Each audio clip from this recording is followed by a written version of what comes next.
What's up, everybody? Welcome to the Life of a Board Gamer. My name is Daniel, and welcome to the week off.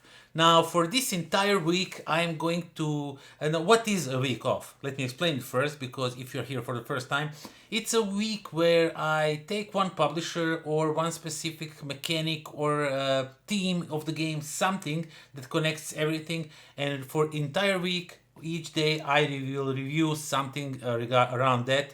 And today we are in this week, actually not today, but in this week, we are going to review daily Magic games. Basically, we're going to review Valeria games, Valeria expansions, and something really cool at the end of the week. So stay tuned for the entire week, because on the 7th day I'm going to review something that I haven't reviewed on this channel yet. With really weird stuff.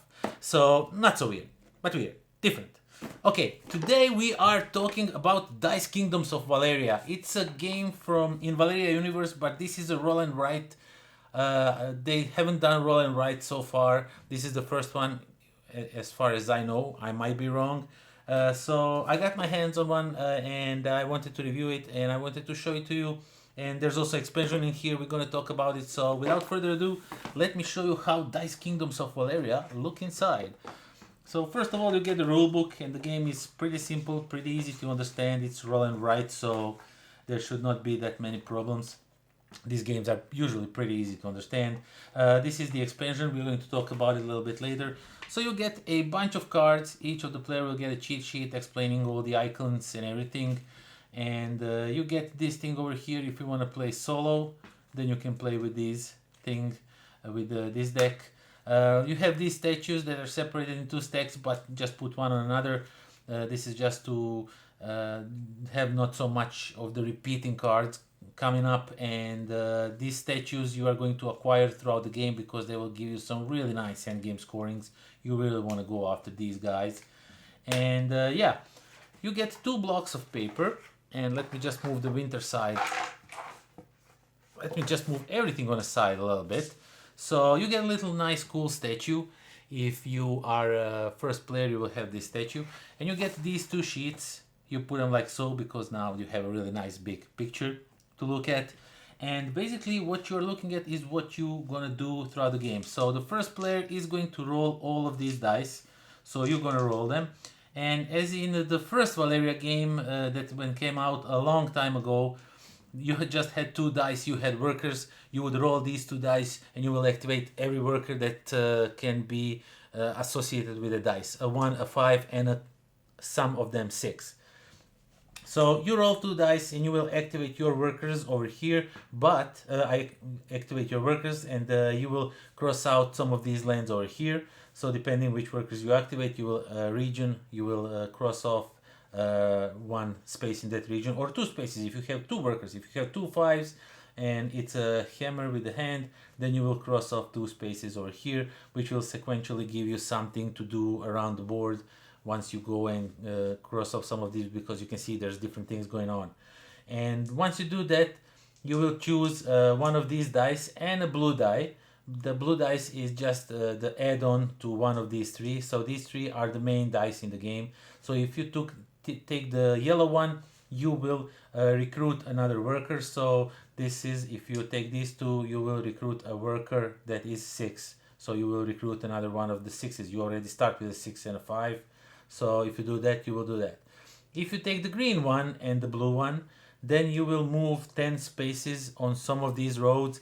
At the start of the game, you start in these 4 spaces, and then you go and sprawl around. That's something I really like, because once you visit these villages, they will give you some extra stuff that you can do. You can add or subtract from your dice, or you can one time recruit a worker of some type.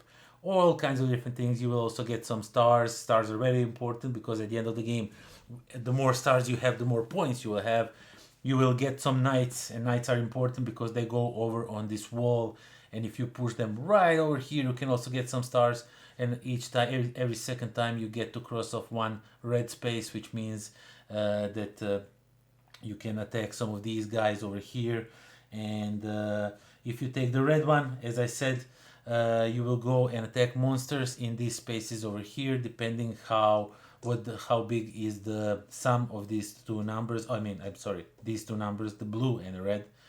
depending how big is the sum, that's how far you can go and attack. And you really want to be the first to attack the monster, because that way you will get the bigger points and everyone else will get the lower points. So you want to be first everywhere possible. Of course, that's not possible. Somebody's gonna focus more on this part. Somebody's gonna focus more on workers by the at the start of the game. I kind of neglected this one, but I was kind of played pretty good. So it's whatever you focus, you still have a really good chance of winning. And as you progress, as you get coins, you will also get these statues. You can only get coins by covering different spaces on the board, and as you get these coins, you will get to pick one of these statues. They will be on the display a certain amount, and you will get to pick some of them. And the winter edition basically plays the same. There's nothing much changed, but enough to be interesting. On the winter one, when you want to attack one of these monster layers, some of them, you need to like have access to them. You can't attack them right away, but there are more ways now from where to start, more pips from where to start. And or it's not, it's still 4. So yeah, either way, you need to have like access to the monsters to be able to attack them. So that's something really fun and different and interesting in this game. But most of the stuff pretty much stays the same regarding gameplay and everything. So yeah, that's the first roll and write game in Valeria universe. I at least as I know, I firmly believe they didn't do roll and write by now. So yeah, it was nice and fun roll and write game. What can I say about it? It does what a roll and write game does. You roll some dice, you try to figure out how is the best way to combo them.